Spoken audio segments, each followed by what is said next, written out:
और पुण्यात्माओं आपके ऊपर रहम किया उस दीनदयाल ने,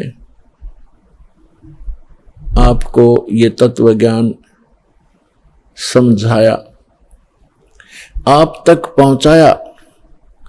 आप तक ये तत्व ज्ञान पहुंचाने के लिए उस परमेश्वर ने कितने कितने कष्ट उठाए। आप तक पहुंचने के लिए उस परमात्मा ने भिन्न भिन्न भेष बनाए,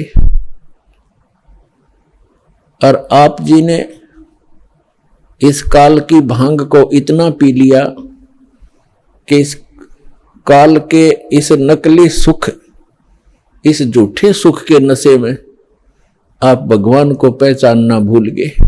परमेश्वर कहते हैं मैं रोवत हूं सृष्टि को, सृष्टि रोवे मोहे, गरीबदास इस वियोग को समझ न सकता कोई। हमारे पिता कहते हैं, हमारे भगवान कहते हैं कि मैं तुम्हें रो रहा हूं, तुम्हारे लिए भटक रहा हूं कि तुम गलत स्थान पर रह रहे हो। या कोई जीव सुखी नहीं, या सुख नाम की वस्तु नहीं, और आप यहां सुख खोज रहे हो और सुख देने वाले उस भगवान की खोज कर रहे हो, उसके लिए रो रहे हो, तड़फ रहे हो। मैं तुम्हारे लिए रो रहा हूं कि मैं हूं वो परमात्मा, मैं तुम्हारा जनक हूं, मैं तुम्हारा पिता हूं। आप जी ने ये गलती की जिस कारण से आप इस काल कसाई के यहां फंस गए हो। किसी का बेटा मार रहा है, किसी की बेटी मार दी, कोई किसी का जमाई मर गया, किसी के कैंसर होगी, किसी की टांग कट गई, किसी को कैंसर है, कोई कोड से भुगत रहा है, और शेष बचे हुए ये सोचते हैं कि हम ठीक हैं। यदि आप रोग रहित हैं, कल मृत्यु होगी, फिर गधे बन जाओगे, तो क्या खाक ठीक हो आप?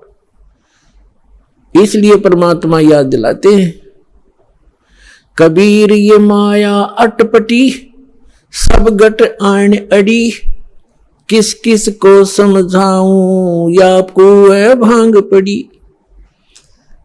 परमात्मा कहते हैं किस किस को समझाऊं। इस काल भगवान ने इस नकली सुख की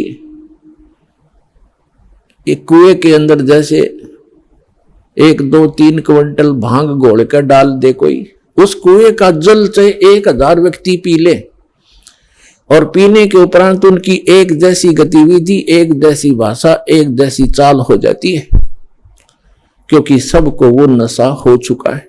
तो इस काल भगवान ने इस त्रिगुणमयी माया की इतनी मात्रा डाल रखी है आपके अंदर कि आपको इतना नशा हो गया इसका। जैसे किसी के पास बढ़िया मकान, कोठी हो जाती है, कार हो जाती है, उसको नशा है वो, और वो फूला नहीं समाता, और वो भूल जाता है बालक कल मृत्यु हो जाएगी, ये कार कोठी तेरे साथ नहीं जाएंगी, यहां बुद्धि क्यों नहीं आती आपकी। परमात्मा हमें याद दिलाना चाहते हैं कि इन सुखों को जहां आप यहां खोज रहे हो, आपको सतलोक में मिलेंगे। यहां तो आपने जो कार भी व्यवस्था कर ली, 36 पंगे पाक है, फिर उसमें कोई इंजन में गड़बड़ है, कोई पेट्रोल डलवाना, जेब देखनी पड़े। सतलोक में चलो आपको विमान मिलेंगे, विमान मिलेंगे, और आपकी मन से जहां चाहोगे 1 सेकंड में उड़कर आप पूरा परिवार बैठकर कहीं घूम सकते हो। कोई पैसा नहीं लगेगा, आपको सब वस्तु मुफ्त मिलेंगी, सब सुख होगा, आपकी कभी मृत्यु नहीं होगी। आपका ऐसा ही परिवार वहां सतलोक के अंदर होगा। अभी तक ये मूर्ख बनाया करते थे नकली संत कि वहां प्रकाश ही प्रकाश है, चेतन ही चेतन है, आत्मा उसमें जाकर ऐसे मिल जाती है जैसे बूंद समंदर में। फिर खाक क्या करेंगे वहां जाकर के, इससे यही दुख सुख यही ठीक है। तो उनको अकल थी नहीं, ज्ञान था नहीं, उनका सवन भाव नहीं था, क्योंकि उनकी साधना गलत थी, उनका ज्ञान गलत था। वो काल प्रेरित थे, काल के भेजे आए हुए हैं। तो परमात्मा हमें याद दिलाते हैं कि झूठे सुख को सुख कहे ये मान रहा मनमोद, ये सकल चबीना काल का, कुछ मुख में कुछ गोद। अपना आत्मा आप देख रहे हो कहीं पर भूकंप आ जाता है, हजारों लाखों की संख्या में मानव मर जाते हैं, अन्य प्राणियों की तो गिनती ही नहीं। कहीं पर फ्लड आ जाती है, गांव के गांव बह जाते हैं, हजारों की संख्या में व्यक्ति मारे जाते हैं, और वो उन मकानों को, उन वहां के सांसारिक सुखों को जोड़ने में सारा जीवन लगाते हैं। उनका दृष्टिकोण सिर्फ उन्हीं पर केंद्रित रहता है कि कोठी बना लूं, कार बना लूं, एक प्लाट और ले लूं, 2 कोठी और बना दूं, एक बैंक बैलेंस बना दूं, एक फैक्ट्री लगा लूं। उद्देश्य मनी मेक ही रहता है। परमात्मा कहते हैं तो बच्चों वाले खेल खेल रहे तुम, आप जी को ज्ञान नहीं है इसलिए यहां डले ढोरे हो। 1 सेकंड का पता नहीं क्या बिजली गिर जा और फिर आप यहीं स्थिर होना चाहते हो ऐसे गंदे लोक में। तो तत्व ज्ञान का अभाव है।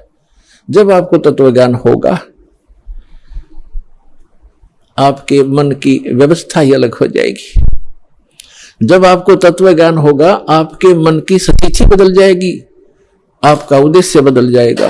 परमात्मा हमें आकर याद दिलाते हैं, आप जी विचार कीजिए कि आपकी मृत्यु तो होगी होगी, चाहे यहां कोई पूरी पृथ्वी का राजा है और चाहे अमीर या गरीब है, कोई भी व्यक्ति है, आपकी मृत्यु होगी। और आपने जो कुछ भी सारे जीवन में संग्रह किया वो आपके साथ नहीं जाएगा।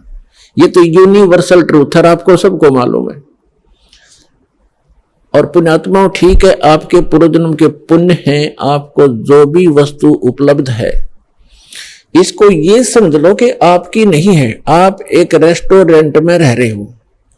अब जैसे अच्छे पूंजी वाले व्यक्ति, सेठ धनी व्यक्ति अच्छे रेस्टोरेंट में जाकर के अपना 1, 2, 3, 4 जैसा भी वो वहां दिन रात व्यतीत करना चाहते हैं, तो उनके पास पैसा घना है, तो वे हाई क्लास के, हाई क्वालिटी के रेस्टोरेंट के अंदर रह रहे हैं। वहां सुविधाएं अच्छी हैं, सोफा सेट हैं, बढ़िया पलंग हैं, टीवी रखे हैं, सारी व्यवस्था है वहां पर। बैल बजा दी, बैरा आ गया, जो वस्तु मांगी उपलब्ध होगी खाने और पीने की। और एक गरीब व्यक्ति जाके एक सिंपल होटल में रुका है जिसमें एक तख्त पड़ा है और सिंपल आहार है, थोड़ा खर्चा है उसका।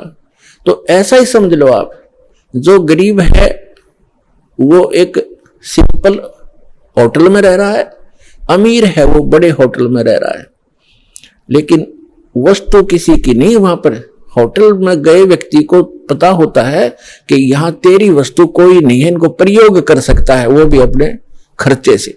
तो इस काल भगवान का ये होटल है फॉर एग्जाम्पल।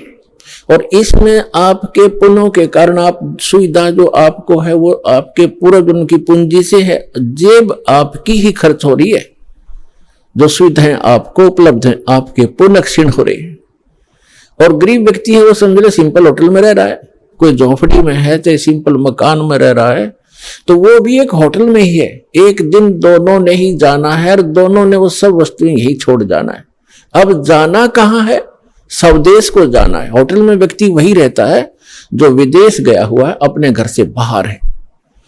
आज तक आपको यही नहीं मालूम कि हम इस होटल को छोड़कर प्रस्थान कहां करेंगे। आपको तो जबरदस्ती जब आपकी पूंजी समाप्त हो जाती है, आपका समय समाप्त हो जाता है, उस होटल से पकड़कर बाहर फेंक दिया जाता है सड़क पे, आप कहीं जाओ।